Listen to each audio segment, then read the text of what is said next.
علی بھائی اگلا سوال ہے، کیا بھینس یا بھینسے کی قربانی دینا بھی جائز ہے؟ اچھا، یہ بھینس کے بارے میں اکثر پوچھ رہے ہوتے ہیں نا، وہ لوگ پوچھ رہے ہیں کہ انہوں نے خود بھی کبھی بھینس کی قربانی نہیں دی ہوتی. قربانی تو ہمیشہ بھینسے کی ہو رہی ہوتی ہے. کٹے دی تو کہتے ہیں جی پوچھیں جی بھینس کی قربانی ہو جاتی ہے. بھینس کی کون قربانی کرتا ہے؟ بھینس تو دودھ دے رہی ہوتی ہے. یہ جو پوچھ بھی رہے ہوتے ہیں ان کو کہ ذرا منڈی میں بھینسیں آئی ہوتی ہیں بکنے کے لیے یا بھینسیں آئے ہوتے ہیں؟ پہلی تو یہ پھکی ہے، جو پوچھے نا بھینس کی قربانی ہوتی ہے ان کو جی بھینس دی تو تسی بھی نہیں دیں دے. یہ حنفی پوچھ رہے ہوتے ہیں نا بھینس حلال ہے حرام ہے. تو میں نے بہت پہلے ایک ویڈیو ریکارڈ کروا دی ہے، گھوڑا، بھینس، کینگرو، مرغی، انڈا، اس کے اوپر ایک ایک چیز میں نے کلیئر کی ہے. اور میں نے اس میں بتایا کہ آپ مجھے پہلے فقہ حنفی میں بتایا نا کینگرو حلال ہے یا حرام ہے. تو امام حنیفہ نے تو کینگرو دیکھے ہی نہیں، ان کو تو پتہ ہی نہیں تھا. ظاہر اس زمانے میں تو آسٹریلیا کہاں تھا. آسٹریلیا تو زیادہ منظر عام پہ ہے جب یہ برٹن امپائر تھی، انہوں نے وہاں پہ جا کے وہ اپنے جو بھی ایک عیاشی کا اڈا بنایا تھا. تو آسٹریلیا تو اس وقت سامنے آیا تو کینگرو لوگوں کو پتہ چلنا شروع ہوا. پہلے لوگوں کو تو کینگرو کا پتہ ہی نہیں تھا. تو وہ آج کے دور کا مسئلہ ہے. تو بھینس کے بارے میں آپ کتاب الاجماع جو ہے آپ اٹھائیں، پہلے 300 سال میں کتاب لکھی گئی ہے، اس کا اردو میں ترجمہ بھی ہو چکا ہوا ہے. اس میں باقاعدہ لکھا ہے کہ اس بات پہ اجماع ہے کہ بھینس جو ہے وہ گائے کے حکم میں داخل ہے اور یہ بہیمۃ الانام میں آتی ہے. تو ہمیں جو لغت کے لوگ ہیں یہ بتاتے ہیں کہ گائے اور بھینس ایک کیٹیگری میں فال کرتے ہیں، اگرچہ یہ اسپیشیز ڈیفرنٹ ہیں، لیکن اگر آپ اسے دقت نظر سے دیکھیں تو یہ ایک ہی جانور کی دو اسپیشیز ہیں. عرب کے اندر گائے پائی جاتی ہے، ہمارے یہاں پہ بھینس پائی جاتی ہے.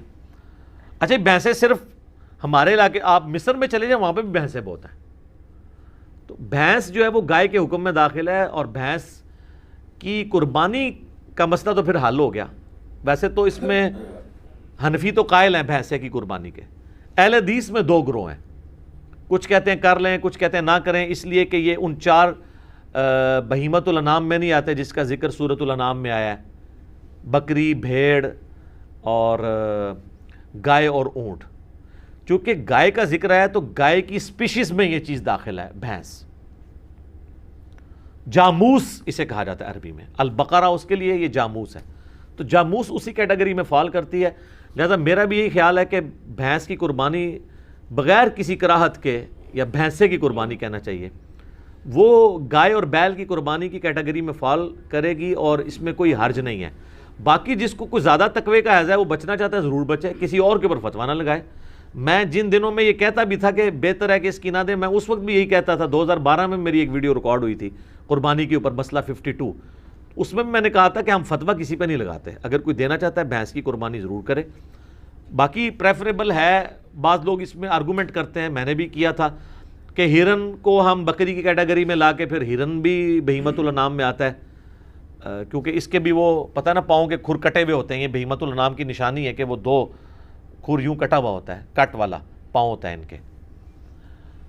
تو بعض گھوڑے کا پوچھ رہے ہوتے ہیں، گھوڑا اس میں نہیں آتا کیونکہ اس کے پاؤں کٹا ہوا نہیں، ویسے گھوڑا حلال ہے، اس پہ علیحدہ سے حدیثیں موجود ہیں.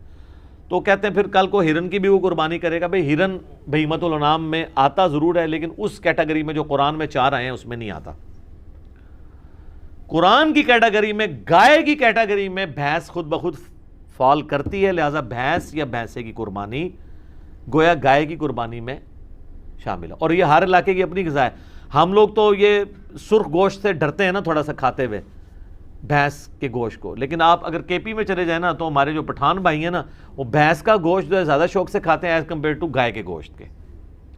تو لہٰذا بھینس کی قربانی آپ کو پوچھے، اس کو کہنا بھینس چھوڑو، بھینسا کہا کرو، کیونکہ بھینس تو دودھ دیتی ہے، وہ کس نے قربان کرنی ہے؟ کوئی بیمار ہو جائے، کوئی بالکل لاغر ہو جائے، اس طرح کی بھینس اگر قربانی کے لیے آتی ہے تو اس کی قربانی بھی نہیں لگے گی، یہ ذہن میں رکھیے گا. ہاں، تو بھینسے کی قربانی لگنی چاہیے جو صحیح تازہ ہو، بہترین قسم کا. تو وہ اس کا گوشت بھی اچھا ہے اور ٹھیک ہے، سنت ابراہیمی میں آئے گا. بنا ہوا بچڑا جو ہے وہ حضرت ابراہیم علیہ السلام بھی لے آئے تھے، قرآن میں آتا ہے. ان کو بعد میں پتہ چلا کہ یہ تو فرشتے ہیں، کھاتے نہیں ہیں. پہلے تو ان کو پتہ ہی نہیں چلا. اس سے عقیدہ علم غیب بھی کلیئر ہوتا ہے.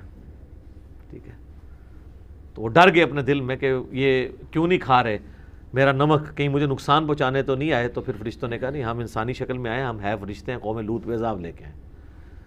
تو بھینس بالکل حلال ہے جی، اور حلال بھی ہے، اس کی قربانی بھی گائے کی کیٹیگری میں فال کرتی ہے، تو بے فکر ہو کے کریں، کوئی مسئلہ نہیں ہے۔